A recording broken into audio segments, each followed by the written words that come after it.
सभी भक्तों को श्री शिवाय नमस्तुभ्यम हर हर महादेव। ओम नमः शिवाय, जय महाकाल, शिवाय नमः। ओम।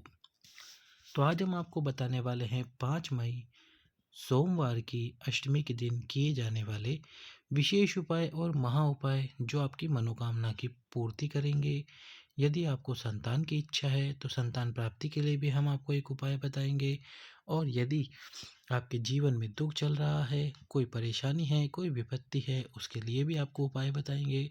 रोग मुक्ति के लिए भी आपको उपाय बताएंगे। वीडियो पूरा देख के, वीडियो को लाइक करके, चैनल को सब्सक्राइब करके वीडियो को अधिक से अधिक लोगों के पास में शेयर कर देना। चलो तो वीडियो शुरू करते हैं। वीडियो शुरू करते ही हम आपको बताते हैं पहला उपाय। तो जो विशेष दिन होते हैं जिनका वर्णन हमने आपको किया है, गुरु जी ने किया है, प्रदोष, शिवरात्रि, सोमवार, अष्टमी, 3 या 4 ही सोमवार की अष्टमी आती है पूरे साल भर में। तो इस सोमवार अष्टमी के दिन आपको आपके मनोकामना पूर्ति के लिए, आपकी विशेष कामना के लिए ये उपाय अवश्य ही करना चाहिए। इसमें आपको क्या करना है, सबसे पहले तो बेलपत्री के वृक्ष के नीचे या अपने ही घर में एक पार्थिव शिवलिंग का निर्माण करना है। पार्थिव शिवलिंग बनाइए, पार्थिव शिवलिंग का निर्माण कीजिए और शिवलिंग का निर्माण करके उसकी अच्छे से पूजन अर्चना कीजिए। आप अभिषेक कीजिए, बेलपत्र समर्पित कीजिए, काले तिल समर्पित कीजिए, काली मिर्च समर्पित कीजिए। और यदि संतान की कामना के लिए कर रहे हैं तो 21 दाने गेहूं के जरूर समर्पित करें, बेलपत्र समर्पित करें, बाबा से अपनी मनोकामना बोलें।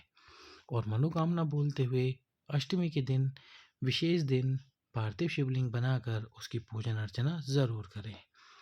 तो ये पहला उपाय जो आपकी मनोकामनाओं को पूर्ण करता है। यदि आप प्रत्येक सोमवार की अष्टमी, क्योंकि आपको हर महीने नहीं, केवल 2 महीने, 3 महीने या 4 महीने में या 5 महीने में एक बार पार्थिव शिवलिंग बनाना होगा, उसकी पूजन अर्चना करनी होगी।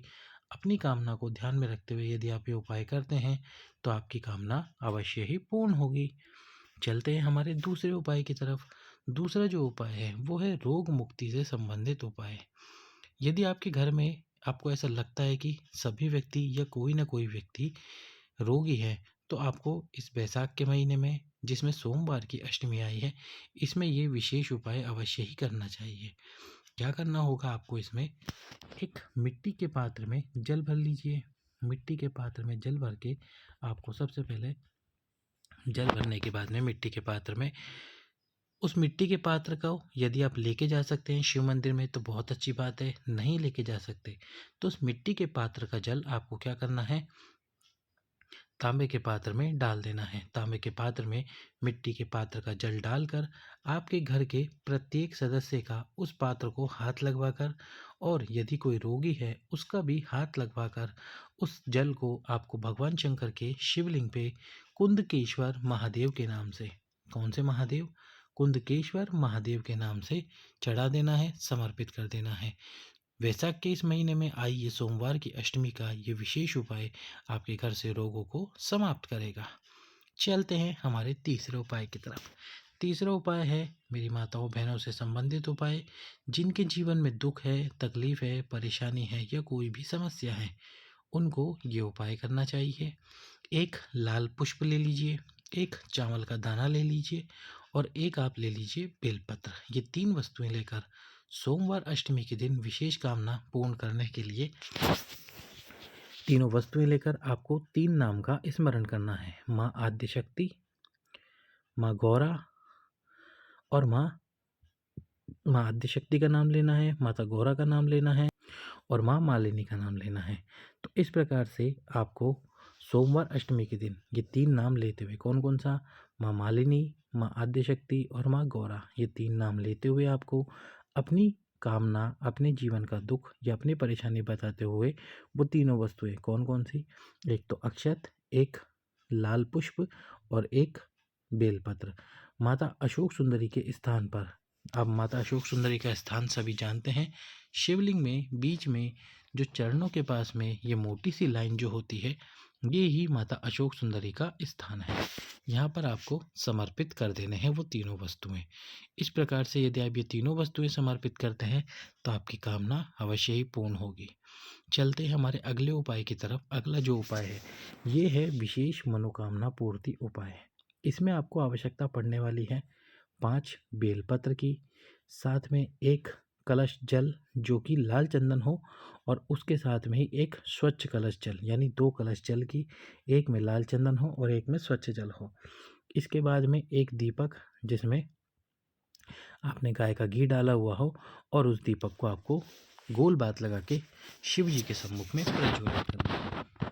तो सबसे पहले प्रदोष काल में आपको शिव मंदिर में जाना है। आपके मन की जो कामना है, जो अभिलाषा है, उसको बोलते हुए सबसे पहले लाल चंदन वाले कलश का जल शिवलिंग पे समर्पित कर देना है। इसके बाद में स्वच्छ जल जो है आपके पास में, वो समर्पित कर देना है। वो समर्पित करने के बाद में जो 5 बेलपत्र है, उन पांचों बेलपत्र को अपने हाथ की हथेली पर रखते हुए, अपने मन की कामना करते हुए, अपनी मनोकामना को बोलते हुए, वो पांचों बेलपत्र आपको भगवान शंकर के शिवलिंग में माता अशोक सुंदरी के स्थान पर समर्पित करने हैं। और जो माता अशोक सुंदरी के स्थान पर आप समर्पित करोगे, तो आपको भगवान शंकर के शिवलिंग में जो बेलपत्र की डंडी है वो चरणों की तरफ रखनी है। फिर आपको वो एक दीपक अपनी कामना करते हुए प्रज्वलित कर देना है यहीं शिव जी के मंदिर में, और अपनी मनोकामना बोलनी है।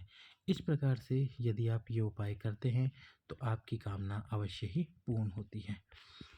चलते हैं हमारे अगले उपाय की तरफ, जो कि है संतान प्राप्ति का विशेष उपाय, जिसका वर्णन सोमवार की अष्टमी के दिन किया जाता है।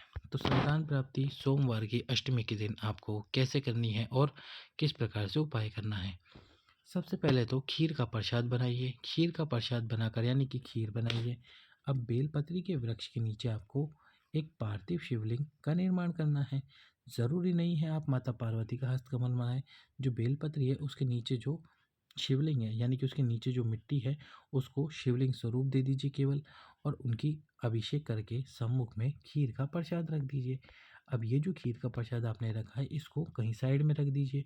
लंबी बात का दीपक प्रज्वलित कीजिए संतान कामना के लिए, और फिर इसका विसर्जन कर दीजिए शिवलिंग का। अब आपको एक ब्राह्मण जोड़े को, जरूरी नहीं है मंदिर से ही आप किसी ब्राह्मण जोड़े को लेकर आए, जो कि वर्ण से ब्राह्मण हो, उसको बुलाकर, उनके साथ में उनके छोटे बच्चों को बुलाकर, यदि ना हो तो कोई बात नहीं, दोनों को बुलाकर बेलपत्री के वृक्ष के नीचे उन दोनों को खीर का सेवन कराइए। और जिस पात्र में उन्होंने खीर खाई है, उसी पात्र में, यानी कि उन पात्र को धोए बिना उसी पात्र में आपको खीर का सेवन करना है। पति और पत्नी दोनों को उसी स्थान पर बैठकर, जिस स्थान पर वो पति पत्नी ने खीर खाई थी। इस प्रकार से खीर जो आपने भगवान शंकर के सम्मुख में शिवलिंग बनाकर रखी थी, वो वाली खीर, और जो खीर आप बेलपत्री के वृक्ष के नीचे बैठकर खाने वाले हैं, उसके साथ ही इस प्रसाद वाली खीर का भी सेवन कीजिए। और फिर बाबा से प्रार्थना करते हुए प्रतिदिन 1 कलश जल तुमरुकेश्वर महादेव के नाम से शिवलिंग पर समर्पित करें। कामना करें, बाबा आपकी कामना को पूर्ण करेंगे, यदि आप भगवान शंकर के ऊपर विश्वास रखते हैं। चलते हैं हमारे अगले उपाय की तरफ, जो कि है 6वें नंबर का उपाय। 6वें नंबर का उपाय किस प्रकार से है, ये भी है मनोकामना पूर्ति उपाय। सोमवार की अष्टमी के दिन यदि आपकी कोई कामना है तो आप ये उपाय करके रख लीजिए। यानी कि इसमें आपको क्या करना है, दही से एक शिवलिंग का निर्माण करना है। दही को किसी कपड़े में टांग दीजिए, जब वो ठोस हो जाए तो फिर उससे शिवलिंग का निर्माण कीजिए। पूरा शिवलिंग बनाना है आपको, माता पार्वती का हस्तकमल और सब कुछ। इसके बाद में इस शिवलिंग की आपको पूजन अर्चना करनी है। जल समर्पित करना है, दूध समर्पित करना है। जल और दूध समर्पित करते हुए, अपनी कामना करते हुए आपको ये उपाय करना है। पूजन अर्चना करनी है शिवलिंग की। पूजन अर्चना करने के बाद में, जब आप पूजन अर्चना कर लें, तब इसके बाद में इस शिवलिंग का आपको विसर्जन करना है।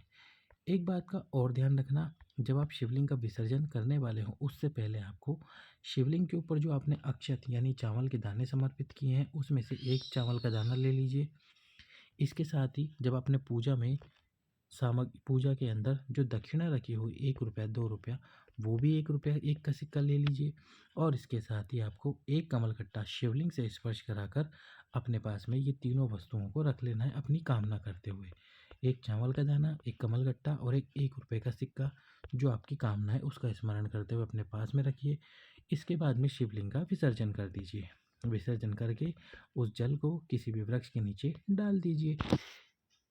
जिस दिन आप ये उपाय करेंगे, यानी कि 5 मई सोमवार के दिन, आपको एक समय फलाहार करना है और एक समय भोजन करना है। इस प्रकार से करना है ये उपाय। अब हम अंतिम उपाय की तरफ चल रहे हैं। तो अंतिम उपाय जो आपको सोमवार की अष्टमी के दिन करना चाहिए। सोमवार की अष्टमी के दिन यदि अभी तक आपने वीडियो लाइक नहीं किया है तो वीडियो लाइक करके चैनल सब्सक्राइब करके वीडियो शेयर कर दीजिए। तो सोमवार अष्टमी के दिन किया जाने वाला उपाय, जिन भी व्यक्ति को माइग्रेन की समस्या है, उनका आधा सर दुखता ही रहता है, उन्होंने डॉक्टर को दिखाया पर टैबलेट लेने के बाद में उनका सर ठीक होता है, और यदि उनके पास में कभी टैबलेट नहीं होती तो सर दुखता ही रहता है, तो इसके लिए गुरुजी ने एक विशेष उपाय का वर्णन किया है। 7 लौंग। कितनी लौंग? 7 लौंग माता अशोक सुंदरी के स्थान पर सोमवार की अष्टमी के दिन समर्पित कर दो। समर्पित करने के 5 मिनट बाद इन सभी लौंग को उठा लो। अब मंगलवार को जब सुबह उठोगे तो किसी से बिना बात किए, यानी कि किसी से बात किए बिना ही, किसी अपना मुख झूठा किए बिना ही, एक लौंग, जो आपके पास में 7 लौंग है उसमें से एक लौंग उठाइए। आप जिस कमरे में सो रहे उस कमरे की चौखट पर, यानी कि उस कमरे के दरवाजे की चौखट पर खड़े होकर उस एक लौंग को चबा चबा कर खा लीजिए। बुधवार के दिन फिर एक लौंग खानी। इस प्रकार 7 दिन वो 7 लौंग का सेवन करना है। आपके सर में जो माइग्रेन जैसी समस्या है वो बाबा भोले शंकर की कृपा से धीरे धीरे समाप्ति की ओर आ जाएगी। एक बार ये प्रयास ज़रूर करके देखें। सभी भक्तों को श्री शिवाय नमस्तुभ्यम। हर हर